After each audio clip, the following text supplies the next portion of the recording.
Welcome to the Sci-Fi Evolution channel.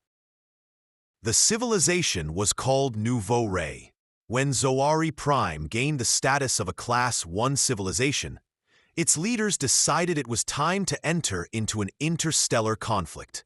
However, when Ambassador Sonal announced plans to declare war on Terra, a non-member planet, a deathly silence reigned in the hall. Some races shuddered at the mere mention of Terra's name. Sonal had no idea what he had done. The great council hall stretched skyward like a heavenly cathedral, its walls of pure black absorbing almost all the light from the thousands of decorative lights embedded in the vaulted ceiling. 10 airtight chambers surrounded the hall, each rising 20 meters above the central platform where Sonal stood. Behind their glass walls, the oldest races of the Galactic Council sat making their judgments. Or at least they were. Now several of them have risen from their seats, the limbs of the Voran ambassador to Alav, 3 pressed against the transparent barriers, as if trying to escape. Its usual emerald hue had changed to a sickly yellow, and its tentacles were writhing in apparent extreme anxiety. In Alav 7, the crystal phosphors began to vibrate at such a frequency that the glass emitted a piercing sound. The Milani couple on Alav 9 hugged each other with all 6 arms, their feathered bodies trembling. Even the ancient Korvox on Alav 1, which claimed to remember the birth of its home star, recoiled, its jelly-like form rippling with obvious shock. Sonal looked at each of them with his big pink eyes. His nictitating membranes flickered rapidly across the surface of his eyes in an involuntary display of confusion. His gray skin, which used to shine with health, had now paled to an ashen hue, making his ceremonial blue markings stand out especially vividly. The bipedal shape of his race on his arms looked rough in comparison. 2 arms, 2 legs, and a body designed for both climbing and running suddenly seemed insufficient to him. Too small for this vast space and the weight of the attention he attracted. His knees, which had carried him so proudly through the huge doors just a few moments ago, seemed about to buckle. The surge of power he had felt when he stepped onto the speaker's podium as a representative of the first-class 1 Zoari Prime civilization had dried up like water through a sieve. Did all these exaggerated reactions happen just because he mentioned the war with Terra? His crossed arms, a pose he adopted to demonstrate strength and determination, awkwardly straightened, hanging by his sides like dead weights, his 4-fingered hands opening and closing reflexively. A childish gesture of insecurity that he thought he had outgrown decades ago. "I don't understand," Sonal managed to say. President Zanarikov, his voice deep and resonant, cut through the hesitations of the young Sanila. Despite his newfound composure, his purple skin still had patches of darker violet, evidence of his continued anxiety.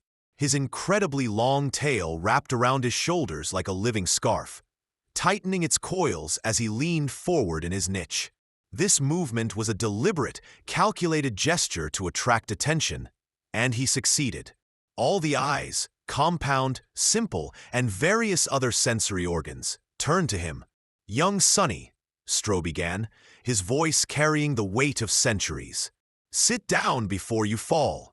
What I'm going to tell you." The president paused to let his words sink in. He rose from his seat, his imposing height requiring him to bend slightly even in the spacious alcove.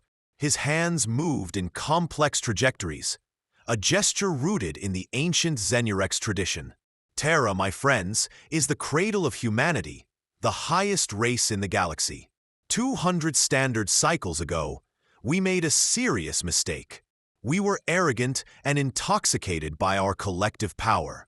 We had 900 worlds under our protection, technologies that could alter matter at the subatomic level, and ships that could traverse the galaxy in weeks rather than centuries."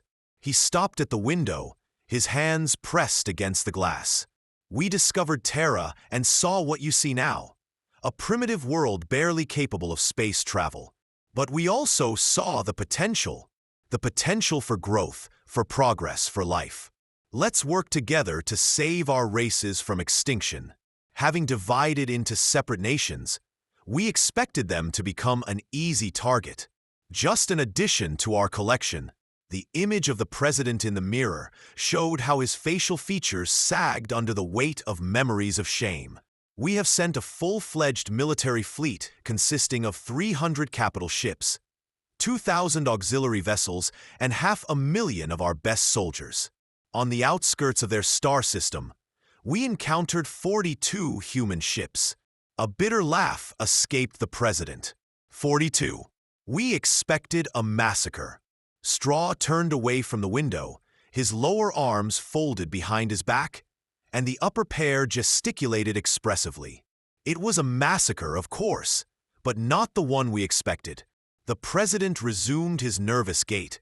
His concern was palpable. And that was just the beginning.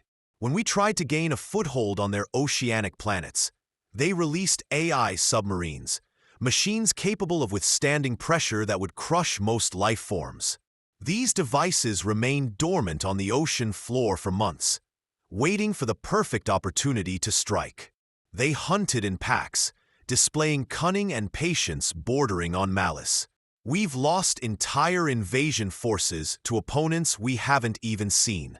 The combined might of the Soviets might have been able to defeat these opponents, but the sheer scale of their technology and strategy left us in awe.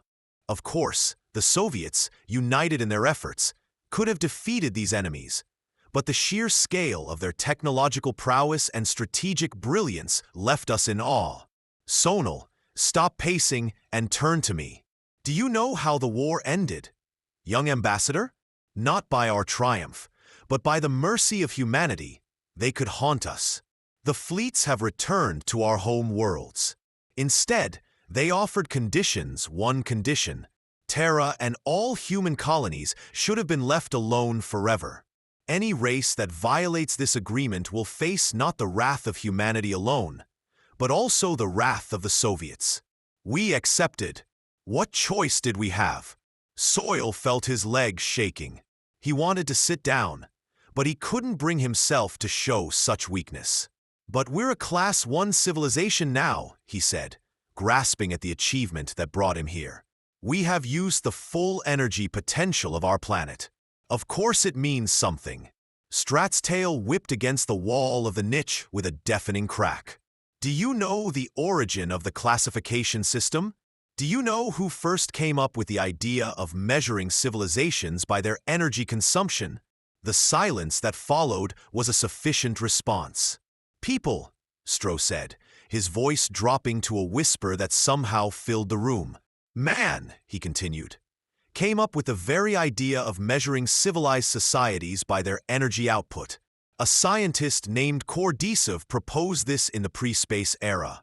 They classified civilizations they hadn't even met, creating a framework for deployment they could barely imagine. And here you stand, proud of having achieved a milestone. A certain race that you thought you would conquer, without even knowing the origin of your own achievement. Their shame was deep. The membranes of their eyes closed for a moment, a gesture of utter humiliation. When they reopened, their eyes had dimmed to a soft pink, the full weight of their ignorance and dangerous arrogance pressing down on them like the gravity of a neutron star. After reaching Class 1 status, they thought they were giants, but in reality they were like children playing with tools they didn't understand, boasting about achievements that were so far from their understanding that the comparison was meaningless. Sonal's voice cracked, and he cleared his throat before trying again. I am grateful for the wisdom and patience of the Council.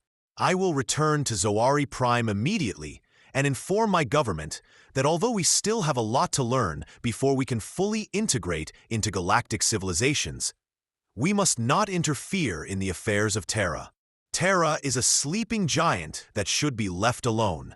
Sonal stood in the hallway, his gaze riveted on his reflection on the polished floor. The proud ambassador who had entered was no longer there. Instead, there was a courier carrying news that would echo throughout Zoari Prime. They were not ready for the adult table.